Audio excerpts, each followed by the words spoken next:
সুপ্রিয় দর্শক, মতলব বেড়িবাঁধে যাত্রীবাহী একটি পিকআপ খাদে পড়ে 9 জন আহত হয়েছে এবং 1 জন নিহত হয়েছে।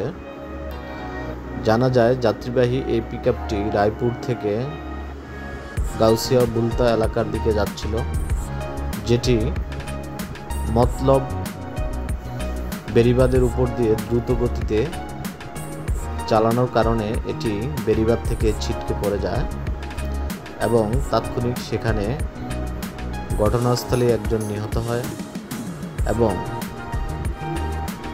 যারা যাত্রী ছিলেন আরও বাকি তারা গুরুতর আহত হয়েছেন।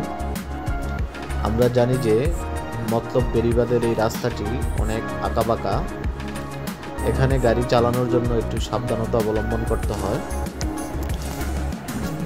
চালকের অসাবধানতা বশতই এই দুর্ঘটনাটি ঘটে থাকতে পারে বলে আমরা ধারণা করছি, কারণ মতলবের যেই বেড়িবাঁধ এলাকাটি এটি অত্যন্ত ঝুঁকিপূর্ণ একটি রাস্তা। সামান্য একটু ভুলের কারণে এটি বেড়িবাঁধ থেকে ছিটকে পড়ে যেতে পারে, তারই হয়তো কারণে এই আজকে বেড়িবাঁধের রাস্তায় এই দুর্ঘটনাটি ঘটেছে।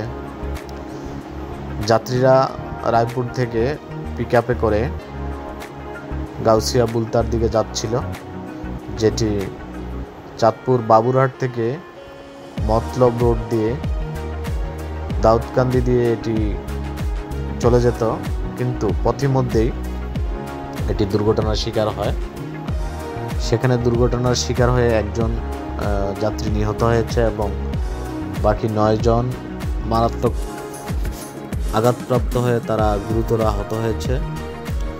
আমরা আপনাদেরকে রূপসী বাংলার পক্ষ থেকে সরাসরি দুর্ঘটনা স্থান থেকে দেখাচ্ছি। দর্শক, আমাদের এই চ্যানেলটি যদি আপনাদের ভালো লাগে তাহলে সাবস্ক্রাইব করুন। এছাড়া আমাদের নিউজ পোর্টাল ভিজিটের জন্য www.dailyrupsibangla.com ভিজিট করুন। এছাড়া এই চ্যানেলটি লাইক, কমেন্ট এবং শেয়ার করতে ভুলবেন না।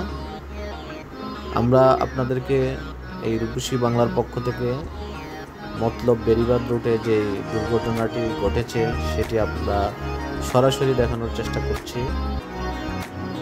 সেখানে উৎসুক জনতা তাদেরকে উদ্ধার করে রাস্তার উপরে উঠিয়ে রেখেছে এবং 1 জন ব্যক্তি সেখানে ঘটনাস্থলেই নিহত হয়েছে এবং বাকি 9 জন গুরুতর আহত হয়েছে। আমরা দেখছি যে পাশেই দুর্ঘটনা কবলিত পিকআপটি পড়ে আছে এবং রাস্তার উপরে মানুষজন ভিড় করছে এক নজর দেখার জন্য।